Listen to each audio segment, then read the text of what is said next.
হেই বন্ধুরা, একদিন সকালে ঘুম থেকে উঠে তুমি যদি দেখতে পাও তুমি গায়েব হওয়ার সুপার পাওয়ার পেয়ে গেছো, তাহলে সবার প্রথমে কি করতে? জানি এটা শুনেই এক একজনের মনে এক এক রকম ফ্যান্টাসি কাজ করছে। ঠিক সেভাবেই মিশেল নামের এই ছেলেটাও যখন এমন ইনভিজিবল সুপার পাওয়ার পেয়ে যায়, তখন সে যা করে তা দেখলে তুমি অবাক হয়ে যাবে। তো চলো কথা না বাড়িয়ে শুরু করি দ্য ইনভিজিবল বয় মুভির এক্সপ্লেনেশন। মুভির শুরুতেই আমরা মিশেল নামের একটা ছেলেকে দেখতে পাই। তাকে দেখা যায় সে তার সাইকেল নিয়ে একটা কাপড়ের দোকানের সামনে এসে দাঁড়িয়েছে। আজ তার খুব ইচ্ছে হচ্ছে হ্যালোউইনের জন্য স্পাইডারম্যানের একটা কস্টিউম কিনবে। সে বাইরে থেকে পোশাকগুলো দেখছিল এবং তারপর সে দোকানের দরজায় নক করতে থাকে, কিন্তু দোকানদার ভেতর থেকে জানিয়ে দেয় যে আজ দোকান বন্ধ। তখন মিশেল বুঝতে না পেরেও বারবার অনুরোধ করতে থাকে, কিন্তু দোকানদার দরজা খুলতে রাজি হয় না। এরপর হতাশ হয়ে মিশেল সেখান থেকে ফিরে যায়। ফেরার পথে একজনের সাথে তার ধাক্কা লাগে আর তার জমানো টাকাগুলো প্রায় পড়ে যাচ্ছিল। কোনো মতে টাকাগুলো সামলে নিয়ে সে আবার সাইকেলে চেপে স্কুলের দিকে রওনা দেয়।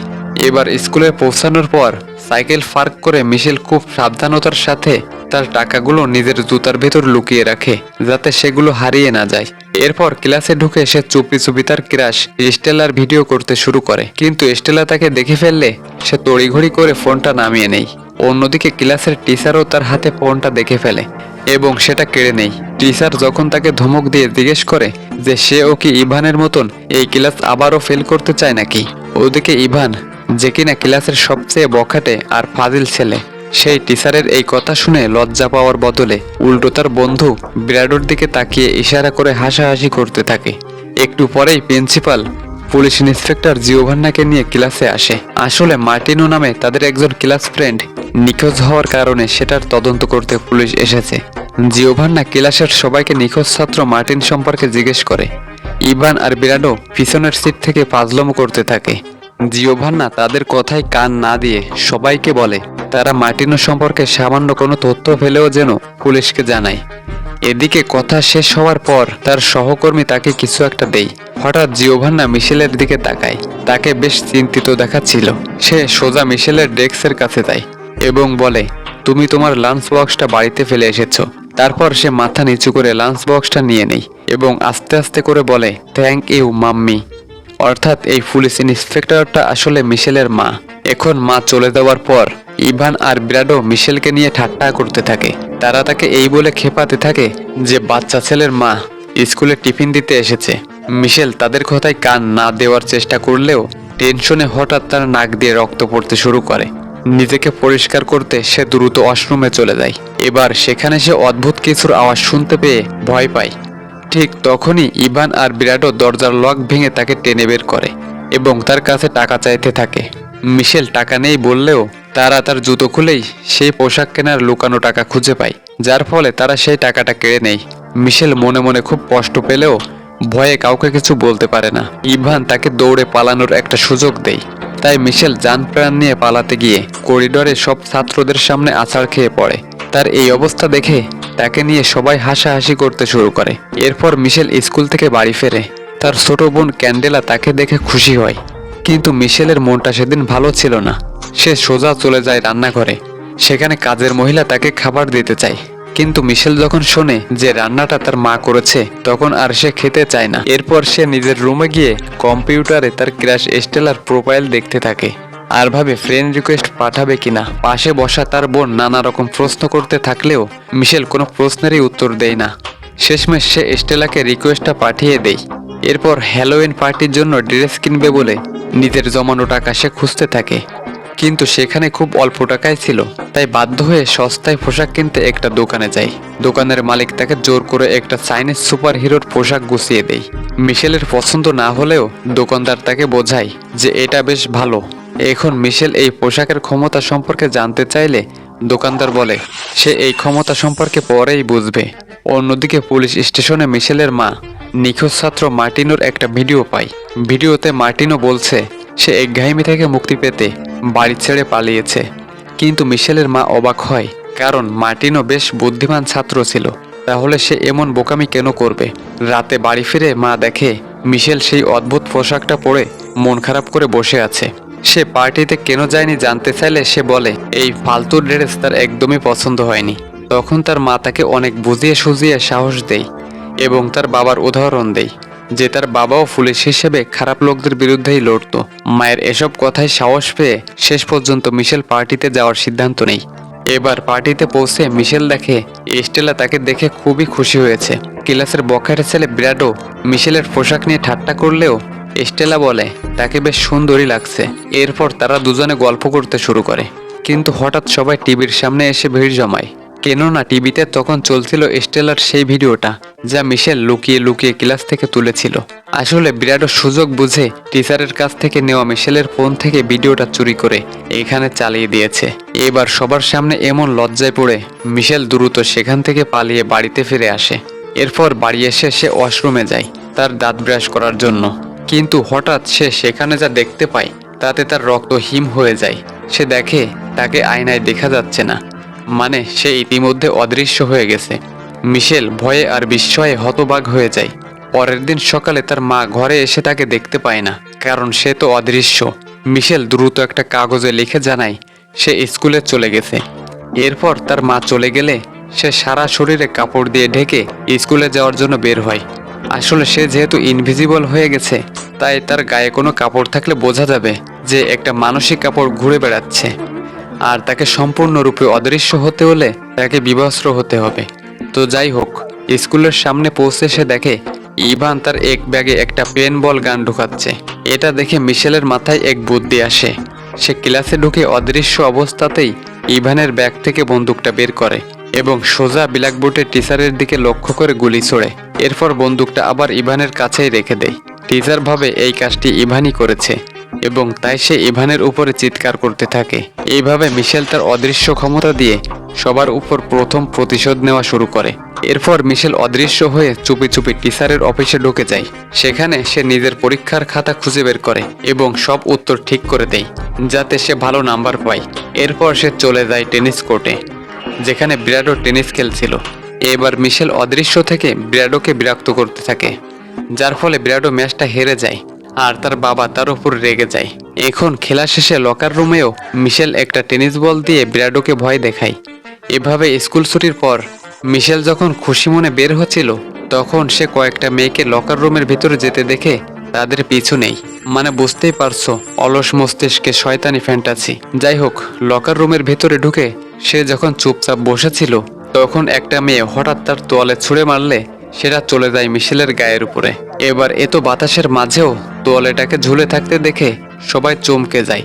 ঠিক তখনই মিশেলের অদৃশ্য শক্তিও কমতে শুরু করে আর সেটা দৃশ্যমান হয়ে যায়। এই অবস্থায় তাকে সেখানে দেখে মেয়েরা পুরো চিৎকার করে ওঠে। এখন প্রিন্সিপালকে বিষয়টা জানানোর পর মিশেলের মাকে খবর দেওয়া হয়। তার মা তাকে গাড়িতে করে বাড়িতে নিয়ে যাওয়ার সময় খুব বকাবকি করে।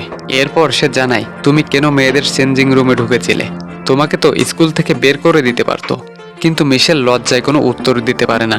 পরের দিন স্কুলে পুলিশ ডিপার্টমেন্টের একজন সাইকোলজিস্ট আসেন যার নাম বাঁশরী। সে সবাইকে জানায় যে ব্র্যাডো নিখোঁজ হয়ে গেছে। আগের দিনের ঘটনার জন্য ক্লাসের সবাই মিশেলকে নিয়ে হাসাহাসি করছিল, কিন্তু হঠাৎ মিশেল খেয়াল করে যে তার হাত আবারও অদৃশ্য হতে শুরু করেছে।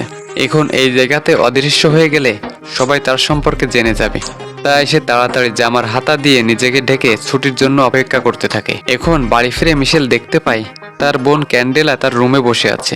সে অন্যদিকে ফিরে ক্যান্ডেলাকে চলে যেতে বলে, কারণ এমন অবস্থা দেখলে ক্যান্ডেলা বেহুশ হয়ে যাবে। কিন্তু ক্যান্ডেলাও কম চালাক না, সে চলে যাওয়ার ভান করে দরজার আড়ালে লুকিয়ে থাকে। এরপর মিশেল যখনই তার দিকে ফিরে তাকায় তখন সে পুরো ভয়ে চিৎকার করে ওঠে। মিশেল কোনোভাবে তার মুখ চেপে ধরে। তখন তাকে সে বুঝিয়ে বলে যে হয়তো এই সুপার হিরোর কস্টিউমটা পরার কারণে তার সাথে এমনটা হচ্ছে। তখন ক্যান্ডেলা অবাক হয়ে বলে তুমি তো সুপার হিরো হয়ে গেছো, তুমি এখন মানুষ বাঁচাতে পারবে। তোমার নাম হওয়া উচিত দ্য ইনভিজিবল বয় বা অদৃশ্য বালক। ওদিকে থানা থেকে সাইকোলজিস্ট বাসুলি পুলিশকে জানায় যে ব্র্যাডো আর মার্টিনো হয়তো পারিবারিক চাপের কারণে বাড়ি ছেড়ে পালিয়েছে। তাদের মনে হচ্ছে কোনো কারণে তাদেরকে কেউ কিডন্যাপ করেনি। কিন্তু জিওভান্না এতে পুরোপুরি সন্তুষ্ট না হলেও মেনে নেই। এরপর জিওভান্না বাড়ি ফিরে দেখে মিশেল তখন সুপার হিরোদের বই পড়ছিল। মায়ের পায়ের শব্দ শুনে কাপড় খুলে অদৃশ্য হয়ে যায়। মা রুমে ঢুকে তাকে দেখতে না পেয়ে ফোনে কারোর সাথে কথা বলা শুরু করে। সেখানে সে বলতে থাকে যে ইদানিং মিশেলের আচরণ খুব অদ্ভুত হয়ে গেছে। ঠিক এই মুহূর্তে সে এমন এক কথা বলে যা শুনে মিশেলের হৃদয়টা ভেঙে যায়। সে ওই লোককে বলতে থাকে যে মিশেল তো তার নিজের ছেলে নয়, তাকে সে দত্তক নিয়েছিল। আর এই কথাগুলো মিশেলের বুকটা পুরোপুরি ভেঙে দেয়। মন খারাপ করে মিশেল চলে যায় সমুদ্রের পাড়ে। সেখানে স্টেলাও একা বসেছিল, কিন্তু হঠাৎ স্টেলা দেখতে পায় যে পাশের দোলনাটা একা একাই দুলছে। সে প্রথমে ভয় পেলেও স্টেলা ছিল বেশ সাহসী। সে ভাবতে থাকে নিশ্চয়ই এখানে কোনো ভূত মনের সুখে দোল খাচ্ছে। তাই ব্যাপারটাকে ইজি করার জন্য সে ভূতের সাথেই বন্ধুত্ব করতে চায়। তাই সে এখানে এসে জিজ্ঞেস করে কে ওখানে, কোনো ভূত নাকি পরী। মিশেল তখন বালির বুকে একটা হাসি মাখা মুখ এঁকে দেয়। এই সব কিছু দেখে স্টেলা অনেক বেশি কমফর্ট হয় এবং সে তাকে দোলনায় দোল দিতে বলে। এভাবেই তার সাথে সে বন্ধুত্ব করতে চায়। এমনিতেও মিশেল স্টেলার উপরে তো আগে থেকেই ক্রাশ, আর এমন অবস্থায় মিশেলের কাছে সে বন্ধু হতে চাচ্ছে। এটা তো তার জন্য আকাশের চাঁদ হাতে পাওয়ার মতো। তাই মিশেল রাজি হয়ে যায়। এরপর স্টেলা চলে যাওয়ার সময় তাকে বলে আবারও দেখা হবে। মিশেল খুবই খুশি হয়, কিন্তু তখনই সে দেখে একজন অন্ধ লোক যেন সরাসরি তার দিকে তাকিয়ে আছে। যদিও মিশেল তখন অদৃশ্যই ছিল, কিন্তু লোকটা অদ্ভুত ভঙ্গিতে সেখান থেকে চলে যায়। আর মিশেলও অবাক হয়ে দাঁড়িয়ে থাকে। পরের দিন স্কুলে মিশেল স্টেলার কাছে আগের দিনের জন্য ক্ষমা চায়। স্টেলা তাকে মাফ করে দেয় এবং নিজের বইয়ের উপরে একটা স্মাইলি এঁকে দেয়, যা দেখে মিশেলও খুব খুশি হয়। সেই রাতে মিশেল অদৃশ্য হয়ে চলে যায় স্টেলার বাড়িতে। স্টেলা জানালার কাছে একটা স্মাইলি আঁকা দেখে বুঝতে পারে যে মিশেল এসেছে এবং তাকে জানালা খুলে ভেতরে নিয়ে আসে। এরপর তারা অনেক গল্প করে। স্টেলা মিশেল সম্পর্কে অনেক প্রশ্ন করতে থাকে, কিন্তু হঠাৎ মিশেল খেয়াল করে যে সে ধীরে ধীরে দৃশ্যমান হয়ে যাচ্ছে। তাই দ্রুত সেখান থেকে সে পালিয়ে বাড়ি চলে আসে। এদিকে বাড়ি ফেরার পর মিশেলের বোন ক্যান্ডেলা তাকে বলে যে স্টেলার কাছে সে যেন সব সত্যি কথা বলে দেয়। এদিকে স্টেলা তার মায়ের সাথে জিমে প্র্যাকটিস করছিল। তার মা কফি আনার জন্য বাইরে গেলে স্টেলা একা হয়ে পড়ে। ঠিক তখনই একটা লোক এসে স্টেলাকে ক্লোরোফর্ম দিয়ে অজ্ঞান করে ফেলে। এরপর তাকে কিডন্যাপ করে সে সেখান থেকে নিয়ে যায়। ইতিমধ্যেই মিশেল সেখানে পৌঁছে যায় আর এই সব কিছু দেখে ফেলে। সে লোকটাকে আটকানোর অনেক চেষ্টা করে, কিন্তু কোনোভাবেই সে পেরে ওঠে না। এদিকে একটা কুকুরও সেই কিডন্যাপারের হাতে কামড় বসিয়ে দেয়, কিন্তু তারপরেও সেই লোকটা কোনোভাবেই তাকে নিয়ে পালিয়ে যায়। এদিকে সাথে সাথে মিশেল পুলিশকে খবর দিয়ে দেয়। পরে সে তার মা জিওভান্নাকে কাঁদতে কাঁদতে জানায় যে সেই স্টেলাকে বাঁচাতে পারেনি। জিওভান্না তাকে সান্ত্বনা দিয়ে বলে যে চিন্তা করো না, আমরা দ্রুতই তাকে খুঁজে বের করব। অন্যদিকে স্টেলাকে একটা গোপন ল্যাবরেটরিতে নিয়ে যাওয়া হয়, যেখানে তার উপর কিছু পরীক্ষা করার পর কিডন্যাপারদের লিডার বলে এই মেয়েটা সেই মেয়ে নয় যাকে আমরা খুঁজছি। এরপর স্টেলাকে তারা একটা ছেলে বন্দি করে রাখে, যেখানে আমরা দেখতে পাই সেই নিখোঁজ হওয়া ব্র্যাডো আর মার্টিনো এখানেই আছে। তার মানে ঠিক এই কিডন্যাপার গ্রুপটাও মার্টিনোকেও কিডন্যাপ করে নিয়ে এসেছে। পরের দিন সকালে মিশেল দেখে তার সুপার হিরো কস্টিউমটা আর খুঁজে পাওয়া যাচ্ছে না। পরে সে দেখতে পায় জিওভান্না সেটাকে ধুতে দিয়েছে, যার ফলে সেটা কুঁচকে ছোট হয়ে গেছে। ক্যান্ডেলা সেটাকে পরার চেষ্টা করে দেখে যে সে আর অদৃশ্য হচ্ছে না, অর্থাৎ পোশাকটির জাদুকরী শক্তি নষ্ট হয়ে গেছে। তাই মিশেল রাগে ফেটে পড়ে। জিওভান্না তাকে জানায় যে পোশাকটা নোংরা হয়ে গিয়েছিল, তাই সে ধুতে দিয়েছে। আসলে মিশেল তখন রাগের মাথায় চিৎকার করে বলে আমি তোমাকে ঘৃণা করি, তুমি তো আমার আসল মা নও। এই কথাটা শুনে জিওভান্না এবং রাধুনী দুজনেই চমকে ওঠে। জিওভান্না কিছু বলার আগেই মিশেল রাগ করে বেরিয়ে যায়, আর তার এই রাগের প্রভাবে পিছনে কাঁচ ভেঙে চুরমার হয়ে পড়ে। এরপর আমরা দেখতে পাই মন খারাপ করে মিশেল সমুদ্রের পাড়ে বসে আছে। ঠিক তখনই সেই অন্ধ লোকটা তার কাছে আসে এবং তাকে জানায় তার অদৃশ্য শক্তির সাথে ওই পোশাকের কোনো সম্পর্ক নেই। আসলে মিশেল প্রথমে ভাবে এই লোকটা হয়তো স্টেলাকে কিডন্যাপ করেছে, কিন্তু লোকটা মিশেলের মনের কথা ফুঁড়ে ফেলে। মিশেল অবাক হয়ে জানতে চায় যে সে কিভাবে তার মনের কথা জানলো। তখন লোকটা পরিচয় দেয় তার নাম আন্দ্রেস এবং সেই মিশেলের আসল বাবা। মিশেল তো এই কথা বিশ্বাসই করতে চায় না, কারণ সে জানতো তার বাবা মারা গেছে। তখন আন্দ্রেস তাকে অতীতের সব কথা খুলে বলে অনেক অনেক বছর আগে রাশিয়ায় এক নিউক্লিয়ার রেডিয়েশনের ফলে মানুষের মধ্যে বিশেষ সুপার পাওয়ার তৈরি হয়। তাদেরকে বলা হতো স্পেশাল, যার ফলে পরবর্তীতে সেনাবাহিনীরা তাদের উপরে বিভিন্ন রকম পরীক্ষা নিরীক্ষা চালাতে শুরু করে। সেই ক্যাম্পে আন্দ্রেস এবং মিশেলের মা এলেনের পরিচয় ও প্রেম হয়। এরপর মিশেল জন্মালে তারা সেখান থেকে পালিয়ে যায়, যাতে তাদের সন্তানদের উপরে কোনো ধরনের এক্সপেরিমেন্ট করানো হয়। কিন্তু পালানোর সময় সে সেনাদের হাতে ধরা পড়ে যায়। তখন এলেনা নিজের জীবন দিয়ে আন্দ্রেস আর মিশেলকে বাঁচিয়ে ফেলে। এরপর আন্দ্রেস ছোট্ট মিশেলকে নিরাপদ রাখার জন্য জিওভান্নার কাছে রেখে গিয়েছিল।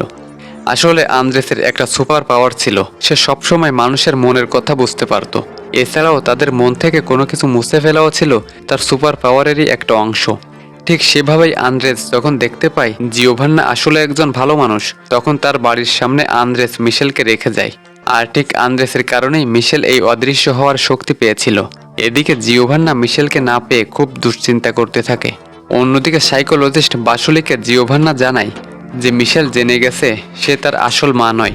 তখনই পুলিশের কাছে খবর আসে সৈকতে একটা বাস্তার সাথে একজন সন্দেহভাজন লোককে দেখা গেছে। তবে পুলিশ পৌঁছানোর আগেই আন্দ্রেস মিশেলকে তার শক্তি নিয়ন্ত্রণ করা শেখায় এবং তাকে নতুন বিশেষ একটা পোশাক দেয়। এই পোশাকটা পরলে আর তাকে সম্পূর্ণ বিবস্ত্র হতে হবে না, কেননা এই পোশাকটা পরলে তাকে আর কখনো কেউ দেখতে পাবে না। ইতিমধ্যে পুলিশ তখন তাদের কাছে চলে আসলে আন্দ্রেস মিশেলকে জানায় তাদের মনের যোগাযোগ সবসময় থাকবে। সে মিশেলকে সতর্ক করে দেয় যে রাশিয়ান সেই খারাপ লোকগুলো তাদেরকে খুঁজছে। এরপর আন্দ্রেস সেখান থেকে চলে যায়। জিওভান্না সাইকোলজিস্ট বাসুলের সাথে মিশেলকে বাড়ি পৌঁছে দেয়। বাড়ি ফিরে মিশেল তার রুমে বাবার দেওয়া নতুন অদৃশ্য স্যুটটা ট্রাই করছিল। তবে হঠাৎ বাসুলি রুমে ঢুকে পড়লে সে তাড়াতাড়ি স্যুটটাকে লুকিয়ে ফেলে। এরপর তারা দুজনেই ডিনারের জন্য নিচে নেমে আসে। খাওয়ার সময় হঠাৎ মিশেলের চোখ যায় বাসুলের শার্টের দিকে, আর সে সেখানে দেখতে পায় তার হাতে ব্যান্ডেজ করা। মিশেল মুহূর্তেই বুঝে ফেলে যে এই বাসুলি আসলে ভালো লোক নয়, বরং সে কিডন্যাপ করেছে এস্টেলাকে। এদিকে বাসুলিও বুঝতে পারে যে মিশেল তাকে সন্দেহ করেছে, তাই সে তখন মিশেলকে হুমকি দিয়ে বলে যে পুলিশকে ফোন করার চেষ্টা করলে তাদের বন্ধুদের মেরে ফেলা হবে। কিন্তু ঠিক তখনই মিশেল তার অদৃশ্য হওয়ার শক্তি ব্যবহার করে বাসুলির হাত থেকে পালিয়ে যায়। মিশেলের এই ক্ষমতা দেখে সে প্রচণ্ড অবাক হয়ে বলে সে একদম তার মায়ের মতো শক্তিশালী। তবে মিশেল তার কোনো কথাই কান না দিয়ে নিজের ঘরের গোপন আস্তানা দিয়ে বাড়ি থেকে পালিয়ে যায়। বাইরে বেরিয়ে মিশেল রাস্তায় ইভানকে সাইকেল চালাতে দেখে। সে অদৃশ্য অবস্থাতে ইভানের সাইকেল থামায় এবং তাকে পালিয়ে যেতে বলে। ইভান প্রথমে খুব অবাক হয়, কারণ সে কাউকেই দেখতে পাচ্ছিল না। কিন্তু মিশেলের গলার শ্বাস শুনে সে বুঝতে পারে। মিশেল ইভানকে জানায় যে তাদের বন্ধুরা বিপদে আছে এবং ডক্টর বাসুলি আসলে খারাপ দলের লোক। ইভান এই কথাটা শুনে জানায় যে সে বাসুলিকে আগে থেকেই সন্দেহ করত, কারণ ইভানের ADHD সমস্যা থাকার কারণে তাকে অনেক ডাক্তার দেখাতে হয়েছিল। তাই সেই সময় সে বাসুলের আচরণ দেখে তাকে চিনতে পারে। ওদিকে জিওভান্না বাড়ি ফিরে দেখে ঘরের সবকিছু অগোছালো, আর এই কারণে সে প্রচণ্ড চিন্তায় পড়ে যায়। ঠিক তখনই আন্দ্রেস দরজায় নক করে এবং জিওভান্না তার সাথে কথা বলতে বাইরে যায়। অন্যদিকে সে গোপন আস্তানায় এস্টেলারা পালানোর একটা সুযোগ খুঁজছিল। বিরাডো আর মার্টিনো তাকে সাহায্য করে যাতে সে নিঃশব্দে ছাদের সার্চলাইট পর্যন্ত পৌঁছাতে পারে। এবার এস্টেলা সেখানে উঠে সার্চলাইটের কাছে একটা স্মাইলি এঁকে সেটাকে আকাশে ঘুরিয়ে দেয়, কেননা সে জানতো এই ইসমাইলটা দেখতে পেলে মিশেল বুঝতে পারবে এস্টেলা এখানে অবস্থান করছে। ঠিক সেভাবেই মিশেল আকাশে সেই আলোর স্মাইলি দেখে বুঝে ফেলে যে এটাই এস্টেলার পাঠানো সংকেত। তাই তারা আলোর সংকেত ধরে এগিয়ে গিয়ে দেখে তাদের বন্ধুদের একটা জাহাজে আটকে রাখা হয়েছে। কিন্তু হঠাৎ জাহাজের কেউ একজন এস্টেলাকে ধরে ফেলে এবং লাইটটা নিভিয়ে দেয়। মিশেল আর ইভান এবার ভয় পেয়ে যায়। তারা একটা প্ল্যান করে, মিশেল অদৃশ্য হয়ে জাহাজে ঢুকবে আর ইভান জাহাজের পাওয়ার ইউনিট নষ্ট করে অ্যালার্ম বাজিয়ে রক্ষীদের বিভ্রান্ত করবে। এরপর জাহাজের ভিতরে মিশেল দেখে একটা রুমে বাসুলি আর তার বস জিওভান্নার গাড়ির ড্যাশ ক্যামেরার একটা ভিডিও দেখছে। এই ভিডিওতে আন্দ্রেস জিওভান্নাকে ধন্যবাদ জানাচ্ছে মিশেলকে বড় করার জন্য। এরা দেখে বাসুলি বুঝতে পারে জিওভান্না সব জানে। তখন মিশেল ভুল করে একটা আওয়াজ করে ফেললে তারা সতর্ক হয়ে যায় এবং তাকে খুঁজতে বের হয়। এই সুযোগে মিশেল তাদের বন্ধুদের খাঁচার কাছে যায়। সেখানে এস্টেলাকে অন্য একটি খাঁচায় সরানো হচ্ছিল। তখন মিশেল অতর্কিত হামলা করে রক্ষীদের হারিয়ে দেয়। সে এস্টেলা, বিরাডো আর মার্টিনোকে উদ্ধার করে এবং উল্টো রক্ষীদেরই খাঁচায় বন্দি করে রাখে। এরপর মিশেল তার মুখের মাস্ক খুললে এস্টেলা তাকে দেখে চমকে যায়। সে ভাবতেই পারেনি মিশেলই সেই অদৃশ্য সুপার হিরো। পালানোর ঠিক আগ মুহূর্তে স্টেলা জানায় জাহাজের অন্যদিকে আরও কয়েকজন লোককে আটক করা আছে, তাদেরকেও তাদের বাঁচাতে হবে। এরপর মিশেল তখন তার বন্ধুদের নিরাপদ জায়গায় পাঠিয়ে জাহাজ থেকে পালানোর সময় স্টেলা জেদ ধরে যে সেই মিশেলের সাথেই থাকবে, কারণ সে জানে সেই বন্দি লোকটাকে কোথায় রাখা হয়েছে।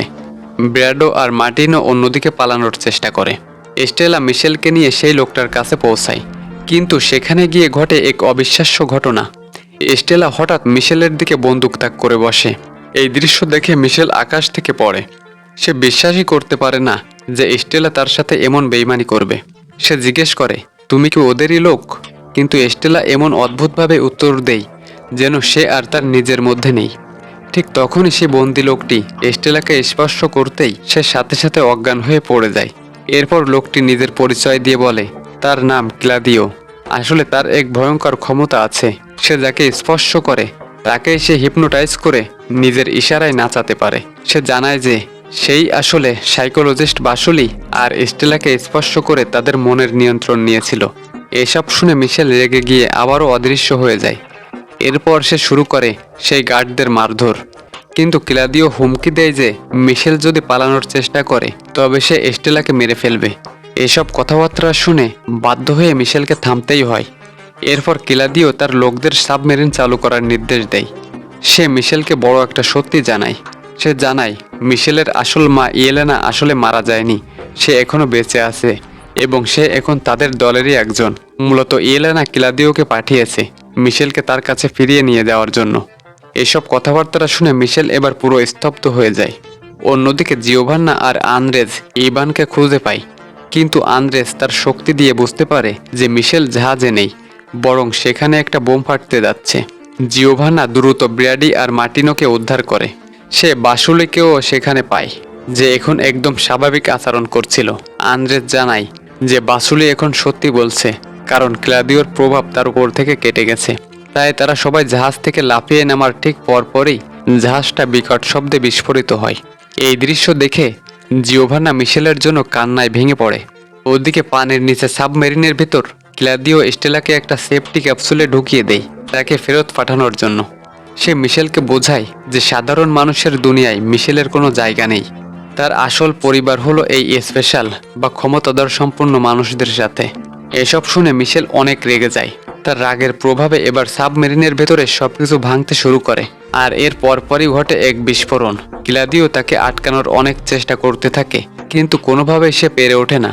শেষ মুহূর্তে মিশেলও একটা ক্যাপসুলে ঢুকে নিজেকে বাঁচিয়ে সাবমেরিন থেকে বেরিয়ে আসার সময় ক্লাদিও তাকে সাবধান করে বলে ইয়েলেনা তার উপরে খুব রেগে যাবে, কিন্তু মিশেল উত্তর দিয়ে বলে যে তার মা তো অনেক আগেই মারা গেছে। এরপর ক্যাপসুল করে মিশেল আর স্টেলা উপরে উঠে আসে। তাদের জীবিত ফিরে আসতে দেখতে পেয়ে সবাই অনেক খুশি হয়। ঠিক তখনই আড়াল থেকে মিশেলের আসল বাবা আন্দ্রেস ফিরে আসে। মিশেল তার বাবাকে অনুরোধ করে তাদের সাথে থেকে যাওয়ার জন্য, কিন্তু আন্দ্রেস জানায় তাকে এখন চলে যেতে হবে। তবে সে কথা দেয় যে তাদের মনের যোগাযোগ সবসময় থাকবে এবং মিশেলের যখনই প্রয়োজন হবে সে সেটা বুঝতে পারবে। মিশেল তখন তার বাবাকে প্রশ্ন করে তারা যদি তাকেই খুঁজছিল তবে স্টেলাকে কেন সে কিডন্যাপ করলো। আন্দ্রেস উত্তরে বলে সেসব কারণ এখন আর জানা জরুরি নয়, এখন সবচেয়ে জরুরি কাজ হলো সবাইকে সবকিছু ভুলিয়ে দেওয়া। এর একটু পরেই স্টেলা রুম থেকে বেরিয়ে মিশেলের কাছে যায়। স্টেলা বলে যে গত কয়েকদিনের এমন ভয়ঙ্কর অ্যাডভেঞ্চার আর তোমার সাথে কাটানো মুহূর্তগুলো আমার মনে থাকবে। মিশেল মনে মনে অনেক কষ্ট পায়, কারণ সে জানে স্টেলা এই সব কিছু আর মনে রাখতে পারবে না। তাই মিশেল স্টেলাকে অন্যদের কাছে পাঠিয়ে দেয়। স্টেলা চলে যেতেই আন্দ্রেস তার শক্তি ব্যবহার করে স্টেলা সহ সবার মন থেকেই গত কয়েকদিনের সব স্মৃতি মুছে দেয়। পরের দিন পুলিশ স্টেশনে কমিশনার যখন জিওভান্না আর সাইকোলজিস্ট বাসুলির ঘটনা সম্পর্কে জিজ্ঞেস করে তখন তারা কিছুই মনে করতে পারে না। তাদের সব স্মৃতি ইতিমধ্যেই মুছে গেছে। তখন কমিশনার জিওভান্নাকে বলে যে মিডিয়ার সামনে গিয়ে সব ক্রেডিট নিজের নামে নিতে। জিওভান্না বাইরে এসে সাংবাদিকদের জানায় যে সে একাই বুদ্ধি খাটিয়ে নিখোঁজ বাচ্চাদের উদ্ধার করেছে। এরপর স্কুলে ইভান আর বিরাডো আবারও মিশেলকে উত্ত্যক্ত করার চেষ্টা করে, কিন্তু এবার মিশেল আগের মতো কাউকে ভয় পায় না বা চুপ থাকে না। তখন সে ইভানকে জানায় ইভানের সমস্যা হলো তার মনোযোগের অভাব, তাই সে এমন করে। আর বিরাডোকে বলে তোর বাবা তো তোর উপর রেগে থাকে, আর সেই রাগ তুই আমার উপরে ঝাড়িস। মিশেলের মুখে এমন সব সত্য কথা শুনে এবার তারা দুজনই একদম চুপসে যায়। এদিকে স্কুল ছুটির পর মিশেল স্টেলাকে জিজ্ঞেস করে সে স্কুল পার্টিতে যাবে কিনা, কিন্তু যাওয়ার সময় সে মিশেলকে জানায় তার সাথে সে হাঁটতে চায়। এই কথায় মিশেল রাজি হয়ে যায় এবং একসাথে দুজনে হাঁটতে থাকে। মুভির একদম শেষে আমরা এক অজানা জায়গায় সেই স্পেশাল ফোর্স লিডারকে দেখতে পাই। একজন সৈন্য তাকে জানায় যে তাদের মিশন ব্যর্থ হয়েছে এবং মিশেল পালিয়ে গেছে।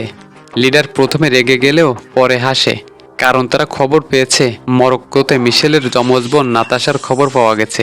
ঠিক এখানে গল্পের একটা বড় টুইস্ট দেখা যায় যে মিশেলের মা ইয়েলেনা আসলেই বেঁচে আছে। সেদিন ইয়েলেনার যমজ সন্তান হয়েছিল। আন্দ্রেত মিশেলকে নিয়ে পালিয়েছিল আর ইয়েলেনা নাতাশাকে নিজের কাছে রেখেছিল। মিশেল এখন তার শক্তিকে মেনে নিয়েছে, কিন্তু সে জানে না যে তার মা আর বোনকে নিয়ে ভবিষ্যতে আরো বড় রহস্য তার জন্য অপেক্ষা করছে। আর ঠিক এই সিনের মধ্য দিয়ে এই অসাধারণ মুভিটাও এখানে শেষ হয়ে যায়। তো আজ এই পর্যন্তই, দেখা হচ্ছে পরবর্তী ভিডিওতে। বাই।